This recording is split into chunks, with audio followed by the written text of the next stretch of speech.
Hello students, अभी तक हमने इस चैप्टर में बात कर ली है अबाउट, देखो हमने कुछ टर्म्स के बारे में बात कर ली है, हमने कुछ आइसोथर्म्स देख लिए हैं, लेग्युलर आइसोथर्म्स, फ्रेंडली आइसोथर्म्स। देखो अभी तक हम जो भी देख रहे थे इस सारे के सारे किसमें थे? सॉलिड मेरा एडसॉर्बेट हो रहा था और गैस मेरी एडसॉर्बेट होती थी। लेकिन अब हम इस चीज को लिक्विड में भी अप्लाई कर सकते हैं कि मेरा जो एडसॉर्बेट जो है वो मेरा सॉलिड हो और जो एडसॉर्बेंट है वो मेरा लिक्विड हो। ठीक है, तो हम ऐसे कर सकते हैं। अब हम इसको लिक्विड और सॉलिड में बात करेंगे।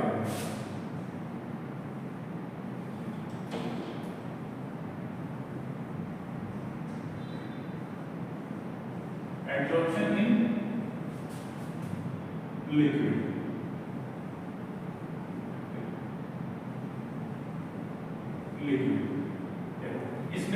इसमें भी सेम टाइप से जैसे हमने अभी लास्ट लेक्चर में आइसोथर्म्स के बारे में देखा कि मेरा जो x/m होगा, x/m के अंदर लास्ट लेक्चर में हमने देखा था x/m का अमाउंट ऑफ एडसॉर्प्शन, ठीक है, equal to, in case of liquid की बात कर रहे हैं, x/m equal to k into, देखो वहां पे क्या आ रहा है, प्रेशर आ रहा है k into p to the power 1/m, लेकिन यहां पे क्या आएगा, अगर लिक्विड की बात करें तो कंसंट्रेशन की पावर 1/m। ठीक है, सेम वही चीज है। देखो ये मेरा हो गया अमाउंट ऑफ एडसॉर्प्शन और k मेरा क्या है, इसको दे दीजिए, k कांस्टेंट है, k और m दोनों, ठीक है, k और m मेरे कांस्टेंट है। और c क्या है, c है मेरा कंसंट्रेशन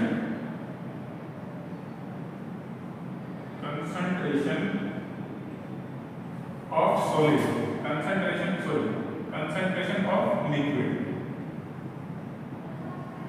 ठीक है, लिक्विड क्या है मेरा यहाँ पे, एडसॉर्बेट होगा या एडसॉर्बेंट होगा, लिक्विड होगा मेरा एडसॉर्बेट। ठीक है, x डेंसिटी भी हम डिफाइन कर देते हैं, x क्या है मेरा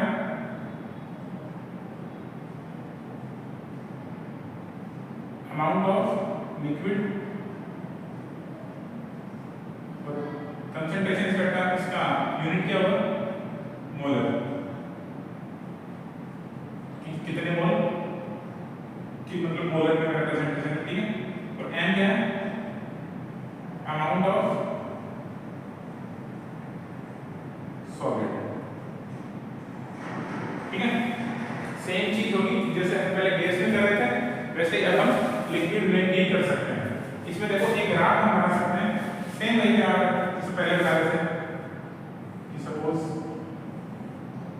ये मेरा x/m होगा इधर, ठीक है, और इधर मेरा पहले प्रेशर आ रहा था, तो अब क्या होगा, कंसंट्रेशन।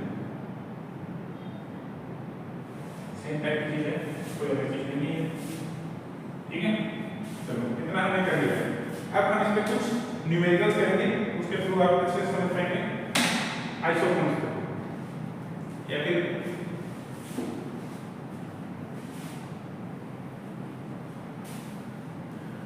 ठीक है, तो स्टार्ट करता है न्यूमेरिकल से।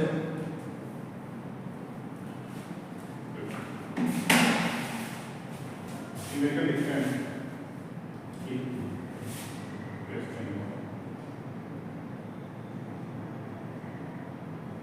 in an experiment 200 ml of 0.5 molar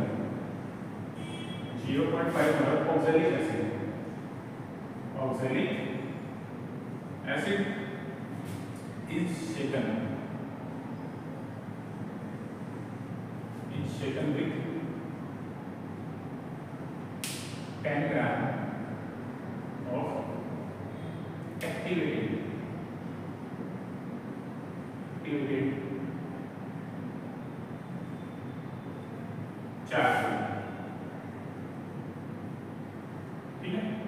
and filtered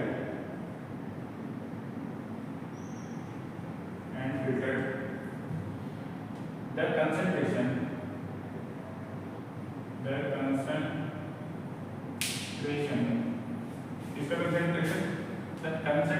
of filtrate, तो मेरा फिल्टर हुआ उसका कंसंट्रेशन filtrate is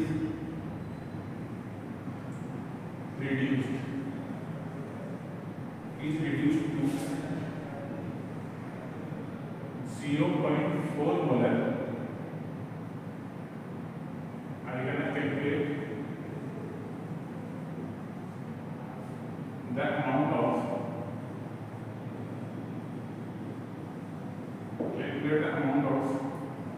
adsorption?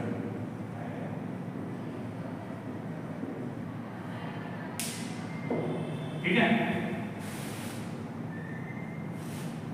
कीजिए इसको सॉल्व।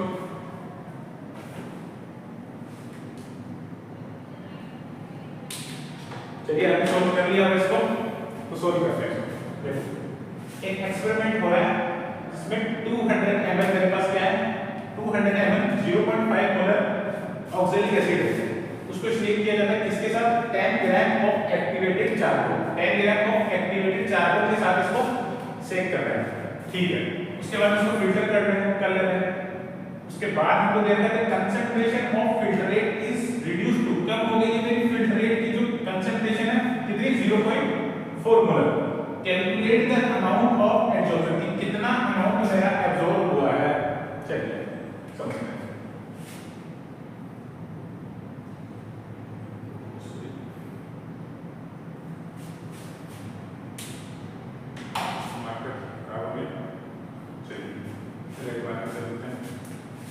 एक्सपेरिमेंट हो रहा है इसमें कितना है, 200 ml। चलिए 2 ml, ये कितना है, 200 ml और कितना 0.5 मोलर क्या है, ऑक्सैलिक एसिड। ऑक्सैलिक एसिड ये है ना बेटा, जी हाँ बेटा ये है, ठीक है। इसके बाद क्या है, इसको एक्टिवेटेड चारकोल में इसको रखना है, ठीक है।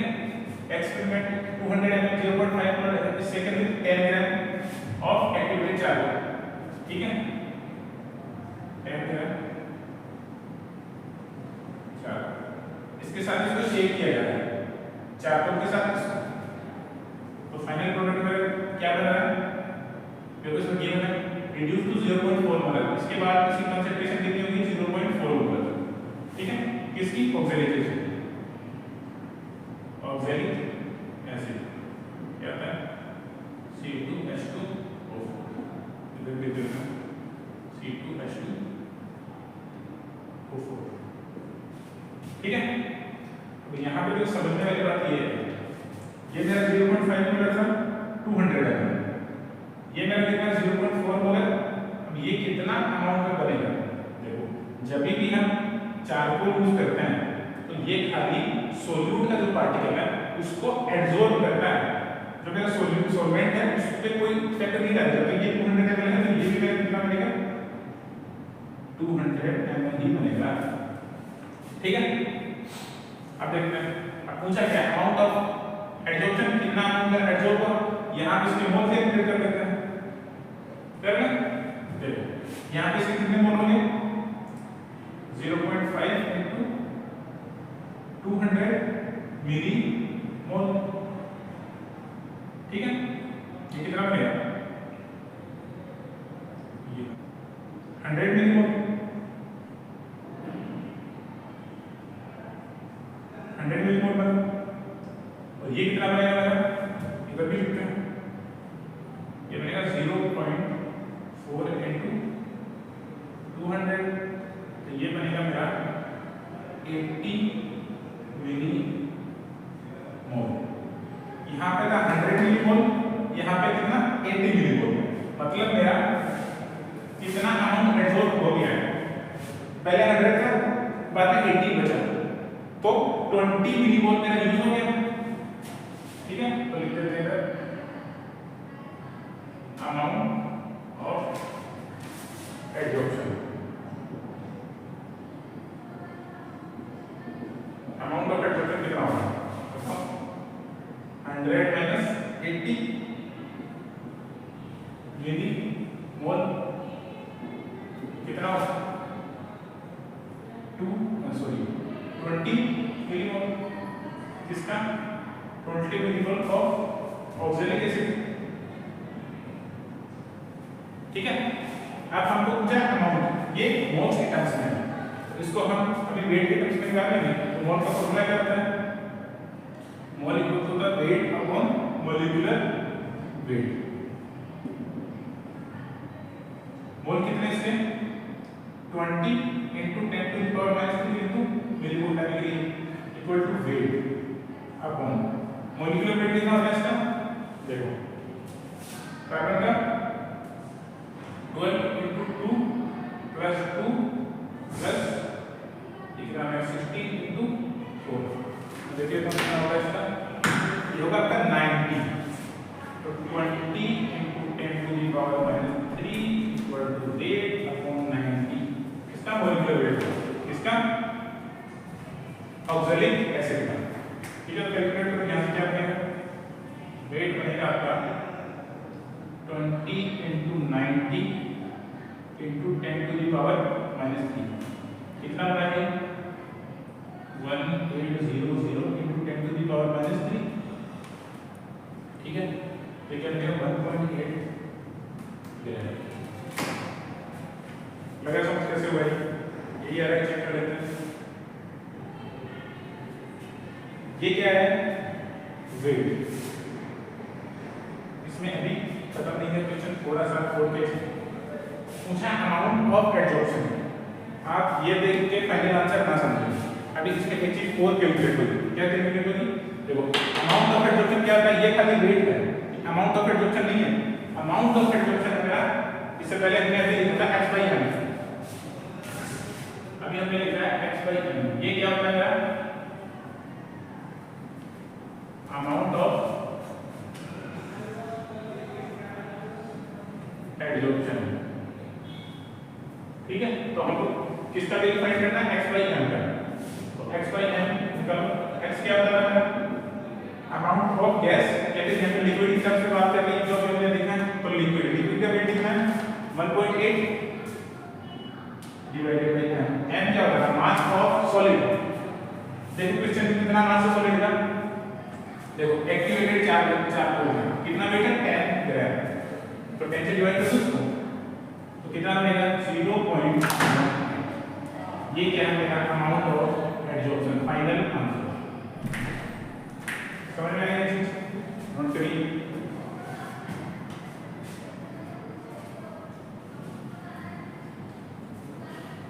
इसी क्वेश्चन में थोड़ा सा यही देखना था कि जो हमारा चारकोल है वो खाली सोल्यूट पार्टिकल्स को एडजॉर्ब करता है अपनी सरफेस पे, पूरे सॉल्यूशन को नहीं करता है, ये फिर सॉल्वेंट के पार्टिकल्स को नहीं करता है। ठीक है, एक न्यूमेरिकल और करते हैं फिर आगे चलते हैं।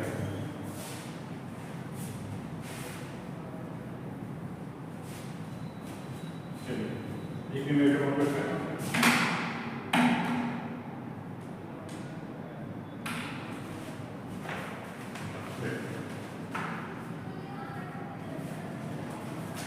Question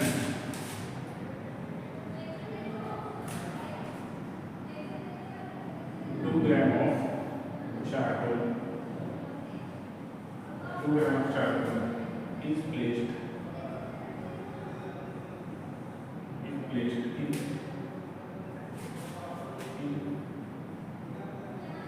100 ml of 0.5 molar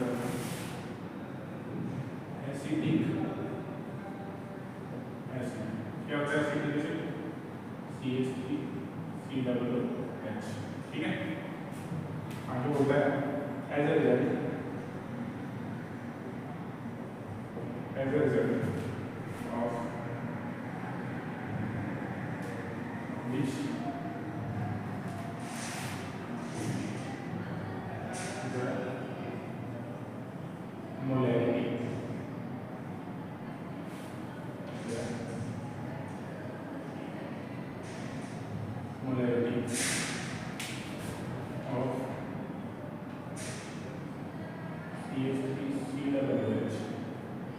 reduced to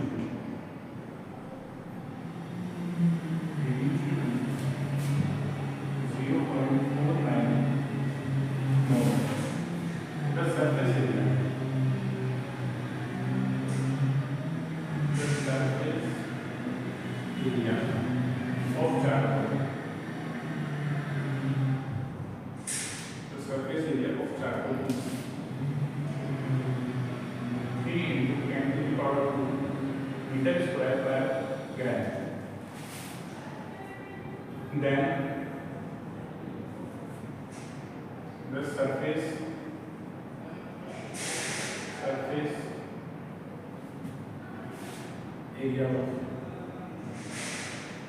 area of charcoal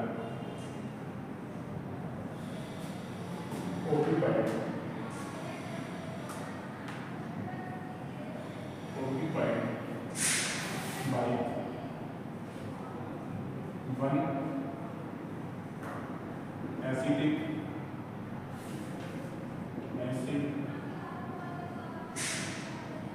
molecule will be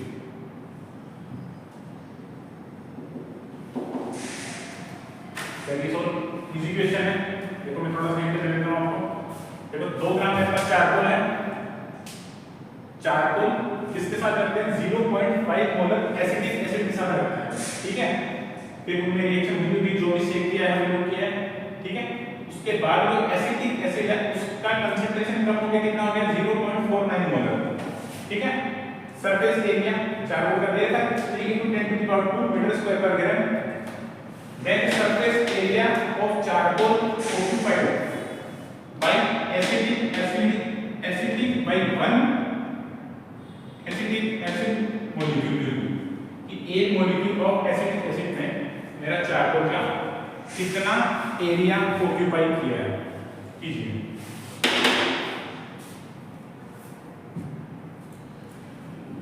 चलिए देखते हैं आपने कर लिया होगा, इजी क्वेश्चन देखते हैं।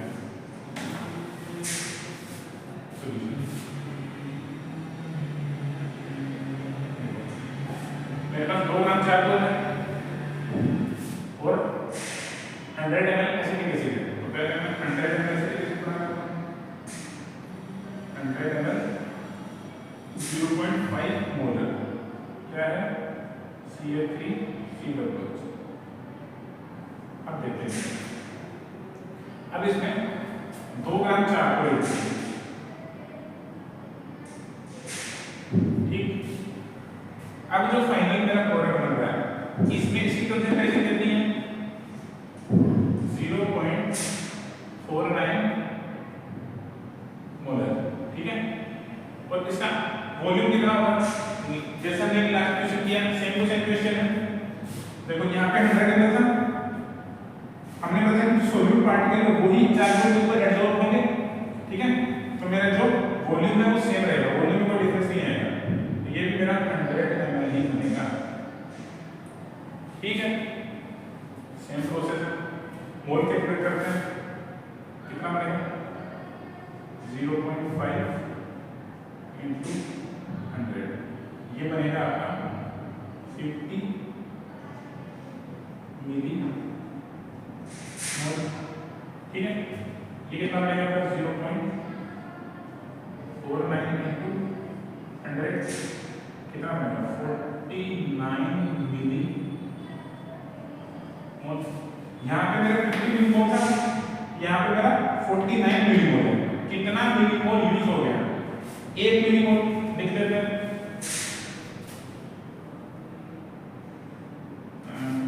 ये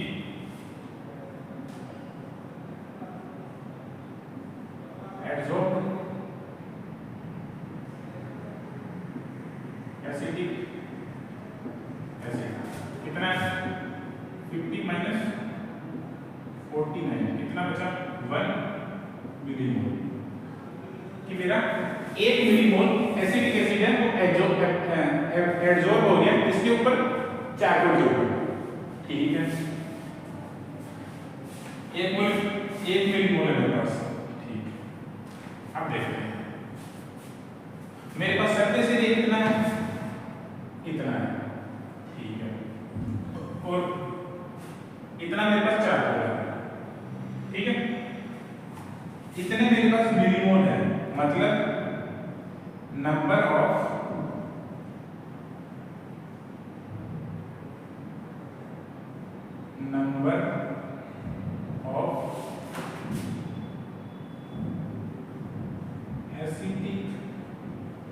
एसिड मोलिक्यूल कितना होगा 1 into 10 to the power -3 into Na। एक था मिली जगह 10 to the power -3 ले रहे हैं और टोटल नंबर ऑफ मोलिक्यूल निकालना है तो उसको अवेलेबल नंबर से मल्टीप्लाई करेंगे। ये मेरे पास आ गया total number of acetic acid molecule, ठीक है। अब देखो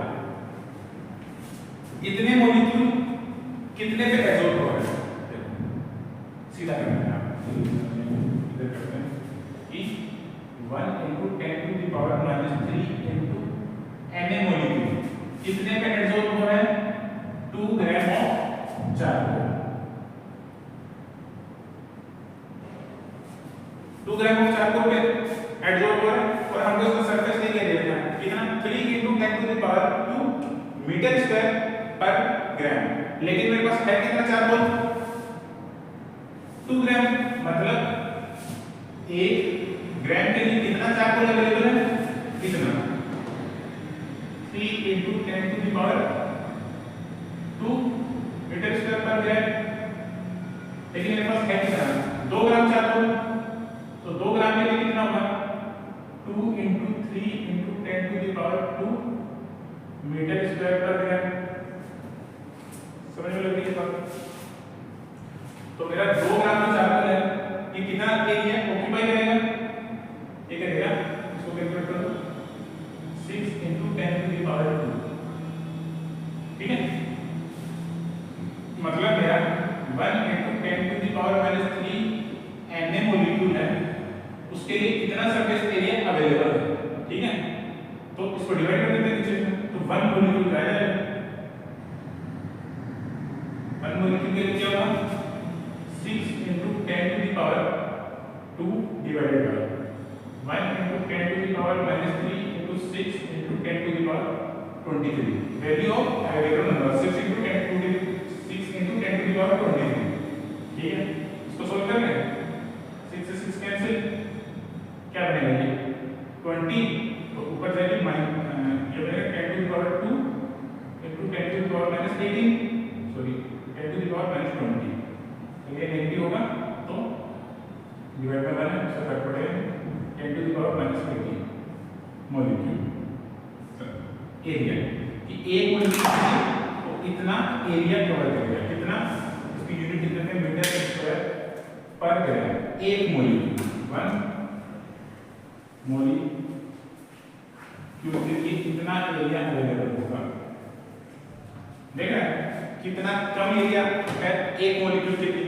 तो आप मोलिक्यूल को देख सकते हैं कितने ज्यादा मोलिक्यूल है, इसके लिए खाली इतना ही एरिया अवेलेबल है, कितना 24। चलिए नोट कर लीजिए आप, फिर आगे चलते हैं। नोट कर लिया आपने, चलिए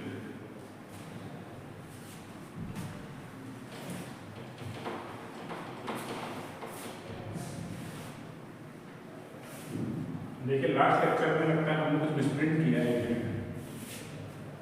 एडसोर्बेट और एडसोर्बेंट में। अभी मैंने यहाँ लिखा था कि लास्ट लेक्चर में हमने एडसोर्बेट किसको बताया था,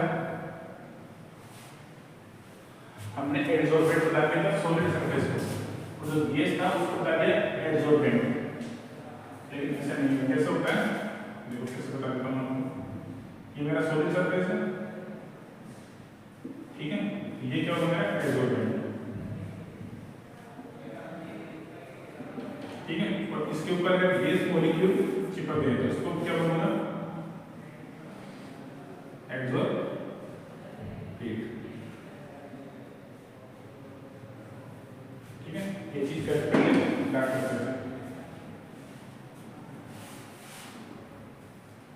चलिए इतना हो गया, आपके 2 नंबर हो चुके हैं, आगे चलते हैं।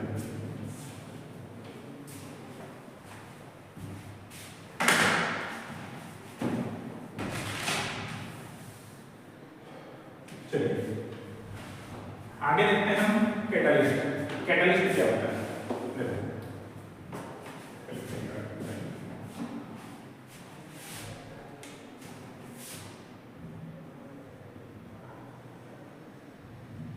कैटालिस्ट कैटालिस्ट क्या होता है? देखो कोई भी रिएक्शन उसकी एक रेट फिक्स होगी, चाहे धीरे हो चाहे तेज हो कैसे भी हो, उसकी एक रेट फिक्स होगी कोई भी रिएक्शन की। तो रेट ऑफ रिएक्शन को जो सब्सटेंस ऑल्टर कर दे, ऑल्टर मींस या तो कम कर दे या फिर ज्यादा कर दे, उसी को हम क्या बोलते हैं? कैटालिस्ट। ठीक है, समझ में बात? सपोज कोई भी एग्जांपल ले सकते हैं, जैसे आप समझ रहे हैं ना कि कोई भी रेट ऑफ रिएक्शन है उसको मैं तेज कर दूं या फिर स्लो कर दूं, तो ये जो प्रोसेस करने के लिए मुझे जो सब्सटेंस रिक्वायर्ड होगा वही सब्सटेंस क्या होता है? मेरा कैटालिस्ट। ठीक है, तो इसको लिख सकते हैं catalyst alter the rate of reaction, या तो किसी रिएक्शन को रेट ऑफ रिएक्शन ज्यादा कर दे या फिर कम कर दे, वो क्या होगा? मेरा कैटालिस्ट। देखते हैं तो ग्राफ बाय ग्राफ देखते हैं।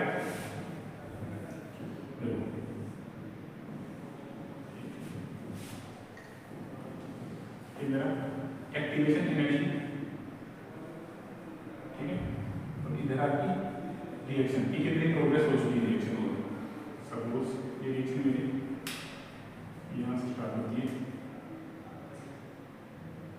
और यहाँ से पहला केस, दूसरा केस, ये कुछ इस पाथ को फॉलो करेगा। मतलब किसमें एनर्जी ज्यादा देनी पड़ेगी मुझे रिएक्शन को कराने के लिए?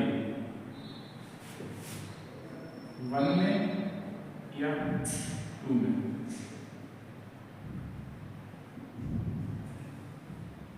डेल्टा E1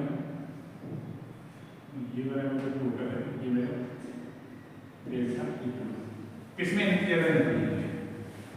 ठीक है ना, डेल्टा E2 ज्यादा है तो इसमें मुझे ज्यादा एनर्जी देनी पड़ेगी रिएक्शन को आगे बढ़ाने के लिए। मेरा क्या प्रोडक्ट है,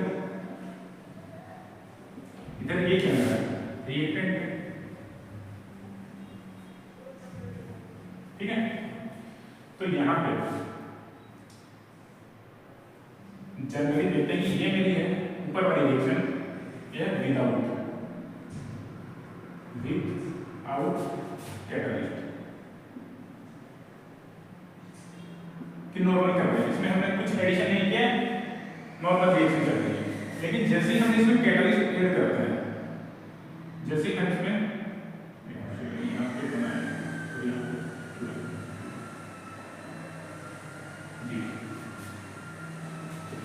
अब हमने क्या किया, इसमें कैटालिस्ट ऐड कर दिया तो मेरी एनर्जी जो क्या होगी विद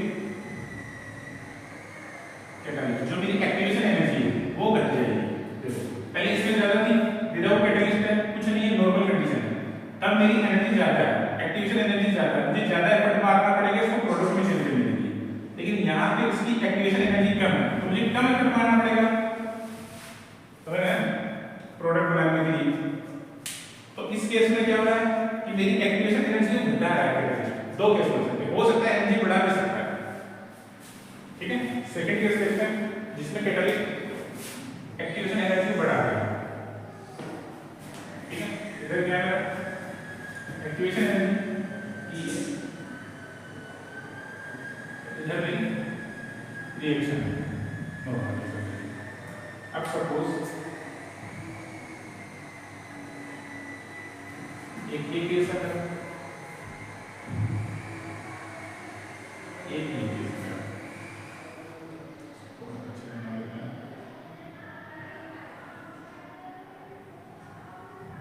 ठीक है, ये क्या है प्रोडक्ट है, ये क्या है रिएक्टेंट है। इसमें बताओ किसमें ज्यादा एनर्जी देनी पड़ेगी, ऊपर वाले में नीचे वाले? ऑब्वियसली बात ऊपर वाले में क्योंकि एनर्जी ज्यादा है इसकी एक्टिवेशन एनर्जी तो यहाँ पे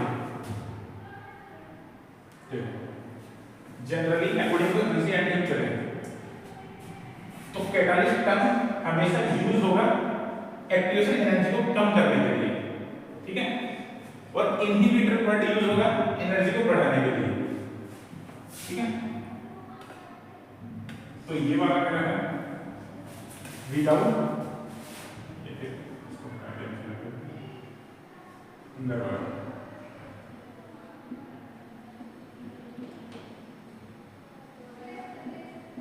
विदाउट इनहिबिटर, ठीक है। तो ये वाला क्या है विद इनहिबिटर,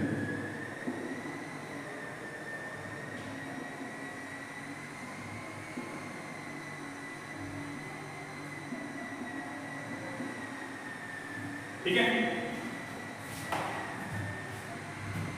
ये मेरा पीछे वाला है विदाउट इनहिबिटर, मतलब नॉर्मल सेटिस्फेक्शन की बात कर रहे हैं। ऊपर वाला मेरा क्या है विद इनहिबिटर। यहाँ पे इसने एक्टिवेशन एनर्जी को क्या कर दिया बढ़ा दिया। तो समझ लग रही है ये कैटालिस्ट का सिंपल है, या एक्टिवेशन एनर्जी बढ़ाएगा या एक्टिवेशन एनर्जी घटाएगा, इसके अलावा वो किसी के ऊपर कोई इफेक्ट नहीं करता है, ठीक है। हीट रिलीज उतनी होगी जितनी पहले हो रही थी, या फिर एब्जॉर्ब उतनी होगी जितनी पहले हो रही थी, प्रोडक्ट मेरा उतना ही बनेगा, इक्विलिब्रियम आ रहा है तो मेरा उतना ही होगा, इक्विलिब्रियम पे कोई इफेक्ट नहीं डालेगा, खाली ये एक्टिवेशन एनर्जी पे इफेक्ट डालता है, ठीक है। तो यहीं पे क्वेश्चन बन सकता है कि सपोज ये प्रोडक्ट है, ये बी में चेंज हो रहा है, अगर इसमें मैं कैटालिस्ट ऐड करूंगा तो रेट ऑफ रिएक्शन बढ़ेगा या घटेगा? बढ़ेगा, कैटालिस्ट यूज कर रहा हूं। लेकिन ये मेरी रिएक्शन कौन सी है, रिवर्सिबल या इरिवर्सिबल? एक ही डायरेक्शन में जा रही है, वापस नहीं जा आ सकती, तो मतलब क्या हुई इरिवर्सिबल। लेकिन अगर सपोज ए है, ये बी में भी चेंज हो रहा है और बी मेरा ए में भी चेंज हो रहा है, तो ये वाली रिएक्शन मेरी कौन सी रिवर्सिबल, ठीक है। तो यहाँ एक्टिवेशन एनर्जी की बात कर रहे हैं, तो यहाँ पे जो मेरा अगर कैटालिस्ट इसमें डाल दूंगा तो यहाँ पे जो रिएक्शन को आगे बढ़ा देगा जल्दी से, यहाँ पे इक्विलिब्रियम जल्दी कर देगा। पहले जितना समय लग रहा था मतलब कि आगे वाली रिएक्शन को फास्ट कर देगा और पीछे वाली रिएक्शन को फास्ट कर देगा, दोनों रिएक्शन को फास्ट कर देगा, तो इक्विलिब्रियम मेरा जल्दी आ जाएगा, ठीक है। ये सिंपल चीज थी कैटालिस्ट की। अब आगे देखिए टाइप ऑफ कैटालिस्ट, और फिर ये आगे हम देखेंगे टाइप ऑफ कैटालिस्ट। कैटालिस्ट में किस किस टाइप के होते हैं?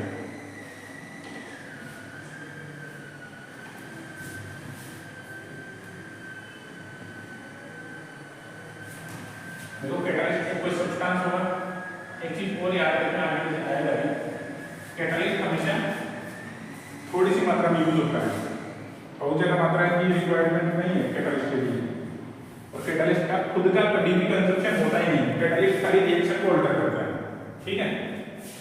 बाकी सब लिखते हैं type of catalyst.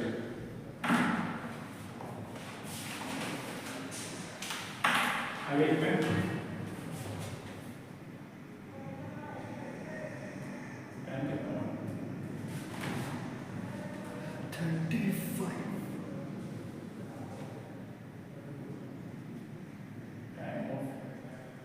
Type of catalyst. एक कैटालिस्ट में कितने टाइप के हो सकते हैं, ठीक है। पहला बात करते हैं होमोजेनियस।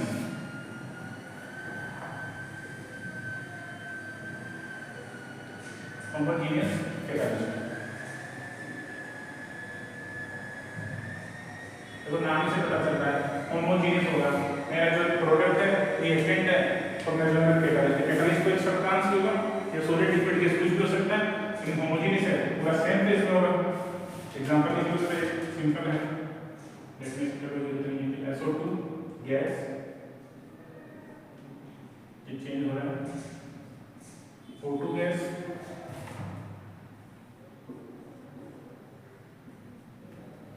बन रहा है 2SO3 गैस। सिंपल देख सकते हैं, रिएक्टेंट मेरा गैस है, रिएक्टेंट गैस है, प्रोडक्ट भी मेरा गैस है और मेरा जो कैटालिस्ट है वो भी गैस है। दूसरा heterogeneous, heterogeneous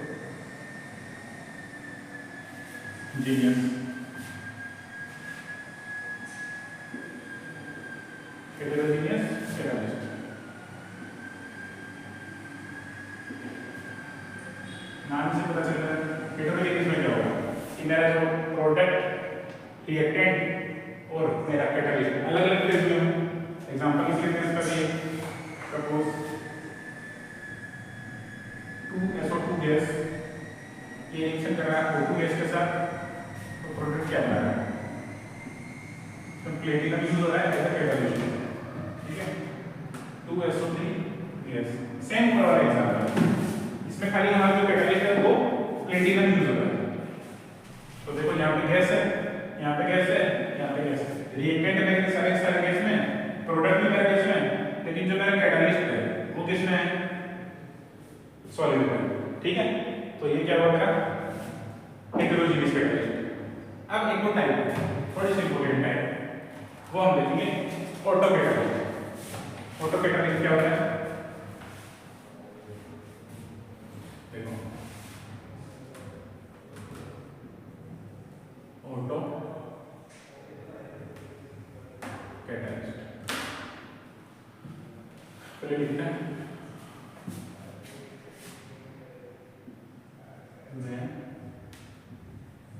when one of the product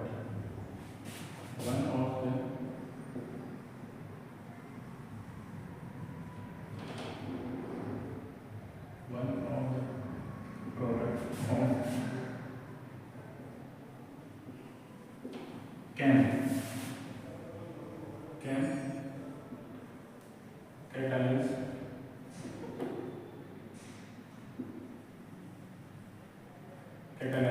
reaction. देखो पहले वाली रिएक्शन में मुझे क्या करना पड़ रहा था, मेरा कोई रिएक्टेंट था और कोई प्रोडक्ट बन रहा था, इसके अंदर मुझे एक कैटालिस्ट ऐड करना पड़ रहा था। लेकिन यहाँ पे मैं क्या करूँगा, सपोज मेरे पास A है प्लस B है, ये बना रहा C plus D। A plus B C plus D को बनाना स्टार्ट कर रहा है। स्टार्ट में मान लो ये कुछ नहीं है, फिर ये थोड़े से बने हुए हैं, तो ये जो मेरा C है यही एज अ कैटालिस्ट काम करने लगेगा, समझ रहे हैं। तो जो C है मेरा वही एज अ कैटालिस्ट काम करने लगेगा, तो रिएक्शन मेरी और फास्ट हो जाएगी। मतलब जो मेरा प्रोडक्ट है वही मेरा कैटालिस्ट है। तो ये ऑटो कैटालिस्ट हुआ क्योंकि मुझे बाहर से कोई कैटालिस्ट डालने की रिक्वायरमेंट नहीं है इसमें, जो मेरा प्रोडक्ट है वही मेरा कैटालिस्ट बन जाएगा, ठीक है। तो इसका एक एग्जांपल लिख लेते हैं। एग्जांपल लिखते हैं hydrolysis of Easter. Hydrolysis of Easter, ठीक है। लिखते हैं C2H5। हाइड्रोलाइसिस मतलब एक्सक्लूसिव रिएक्शन क्या बनेगा, CH3 COOH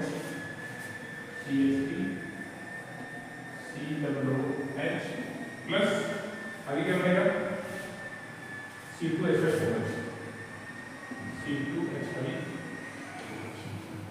ठीक है। रिएक्शन है, ठीक है। ईस्टर है, इसका हाइड्रोलाइसिस हो रहा है, तो ये दोनों प्रोडक्ट बन, तो इस रिएक्शन में ये जो मेरा प्रोडक्ट है यही एज ए कैटालिस्ट यूज होने लगेगा, और जैसे यूज होगा तो रिएक्शन ऑटोमेटिकली फास्ट हो जाएगी मेरी। तो यहाँ पे CH3COOH क्या है ऑटो कैटालिस्ट, ठीक है। इजी है कि मेरा जो प्रोडक्ट होता है वही मेरा कैटालिस्ट मिल जाए, तो उसी को हम क्या बोलेंगे ऑटो कैटालिस्ट। नोट करिए ये चीज, आगे चलते हैं। आगे दो टर्म और छोटी छोटी टर्म्स हैं, देखते हैं।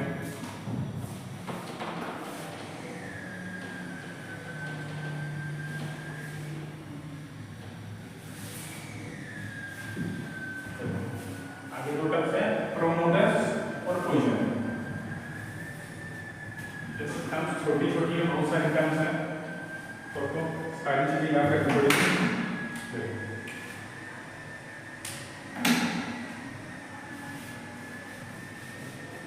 दो टर्म्स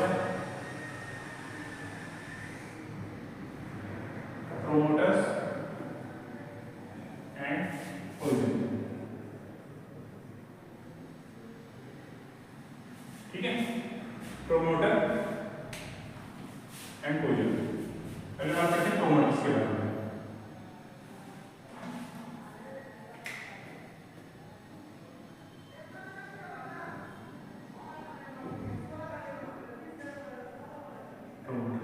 प्रोमोटर्स क्या होते हैं? प्रोमोटर्स ऐसे सब्सटेंस होते हैं जो एक्टिविटी ऑफ कैटलिस्ट को बढ़ाते हैं, प्रमोट करते हैं कैटलिस्ट को, नाम से पता चल रहा है। मतलब it increase the activity of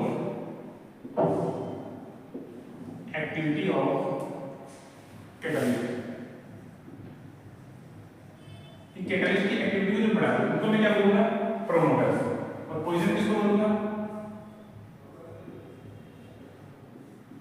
नाम से पता लग रहा है कि उसकी एक्टिविटी को कम कर दें।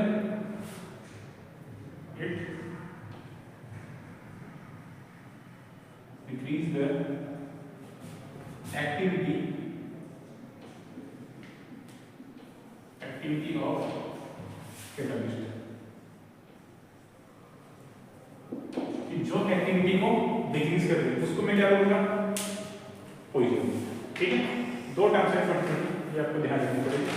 इसके कुछ एग्जांपल भी हैं जो आप आगे थ्योरी में देखेंगे। आगे चलते हैं, एक छोटी सी थ्योरी है वो देखते हैं, और आज का लेक्चर खत्म करेंगे। Modern theory of heterogeneous solids. तो हेडिंग डालते हैं मॉडर्न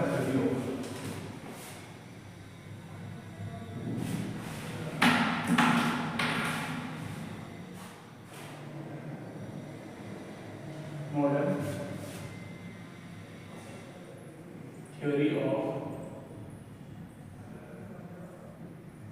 heterogeneous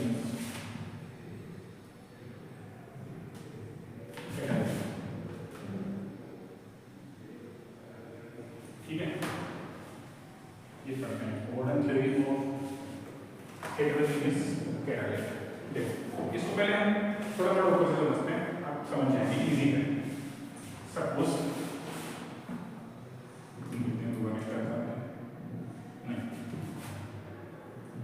ये मेरे पास एक सब्सटेंस है, ठीक, इसके ऊपर मेरे पास कुछ गैस के मॉलिक्यूल है। सपोज ये कुछ गैस के मॉलिक्यूल है। अभी तक हमने क्या पढ़ा है? ये जो मेरे गैस के मॉलिक्यूल है इसके ऊपर आके चिपक जा रहा है, किसी भी एडसॉर्बेंट के ऊपर चिपक जा रहा है, ठीक है। लेकिन ऐसा भी हो सकता है कि गैस के मॉलिक्यूल अलग अलग है और ये आपस में रिएक्शन कर रहे हैं। जैसे हमने देखा फिजिकल एप्लीकेशन में क्या था, फिजिकल में काफी सिंपली स्ट्रक्चर है, लेकिन केमिकल में क्या था कि ये दोनों आपस में बॉन्ड बना देते हैं। लेकिन ऐसा भी हो सकता है कि अलग अलग ऐसे गैसेस हो आए और चिपके आपस में कुछ रिएक्शन हो जाए, तो ये उसमें एक अलग प्रोडक्ट बन जाएगा। हो सकता है ऐसा भी। तो यही चीज है modern theory of heterogeneous catalyst. Catalyst की आपस में जो एडसॉर्बेंट है ना, वो आपस में रिएक्शन कर रहे हैं, ठीक है। इसके कुछ स्टेप है, कुछ स्टेप देखने बन रहे हैं। Step 1,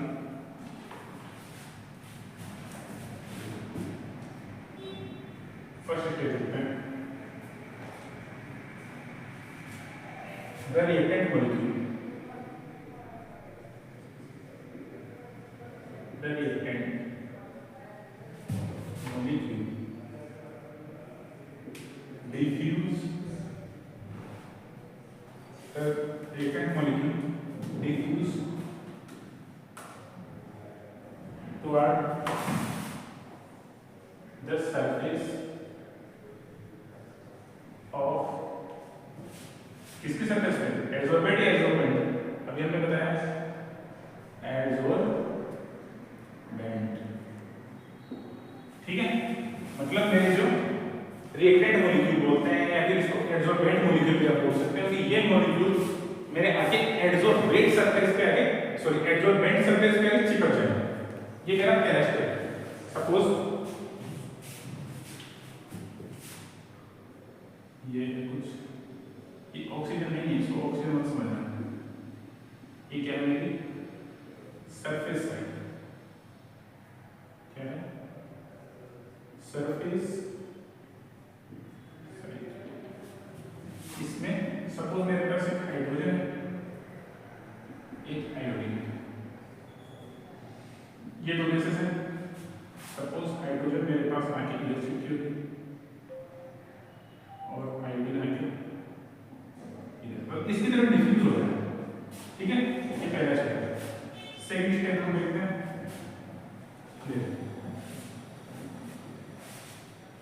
the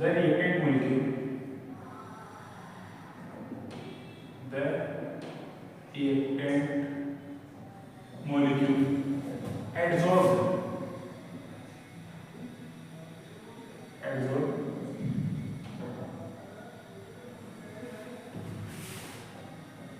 at the surface of, किसकी सरफेस पे, एडसॉर्बेंट या एडसॉर्बेंट, एडसॉर्बेंट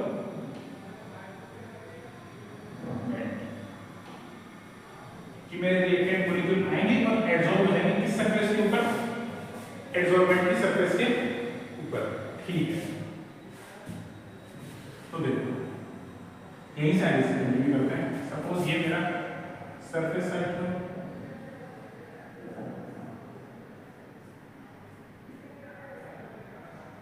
ठीक क्या है सरफेस साइड, ठीक है। इधर क्या आएगा मेरा H2 पूरा मॉलिक्यूल आएगा, सिंगल एटम का आएगा नहीं, उसको हम रिप्रेजेंट कर देते हैं कि suppose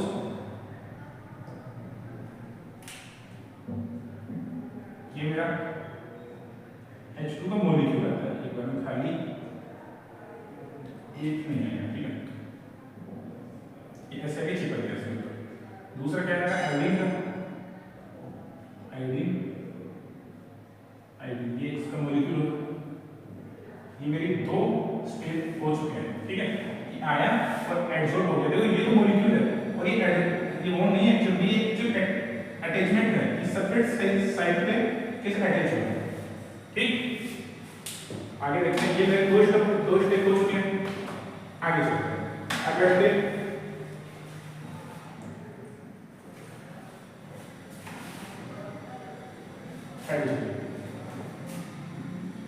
Then reactant molecule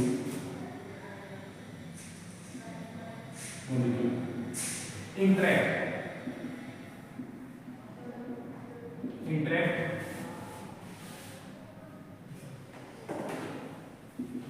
with each other, आपस में हम रिएक्शन भी करेंगे, ठीक है। देखते हैं रिएक्शन कैसे करेंगे। ये मेरा सरफेस साइड है,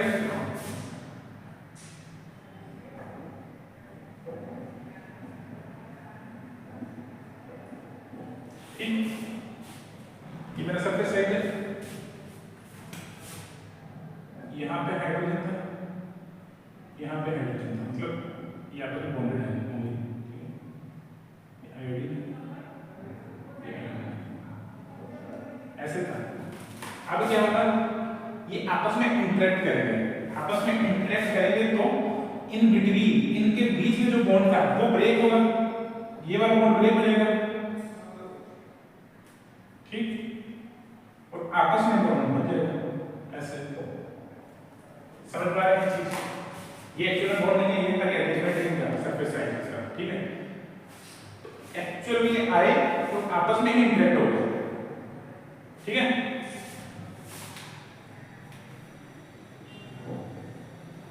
फाइनल स्टेप मेरा क्या होगा,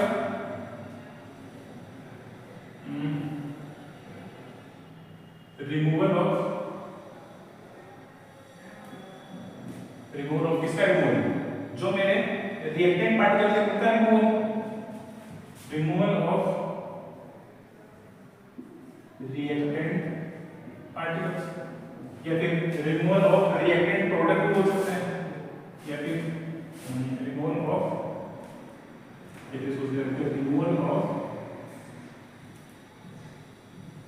प्रोडक्ट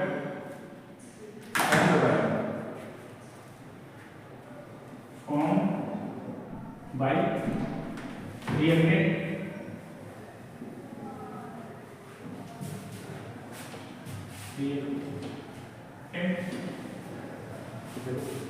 फोर का डायग्राम में से इधर बना देता हूं।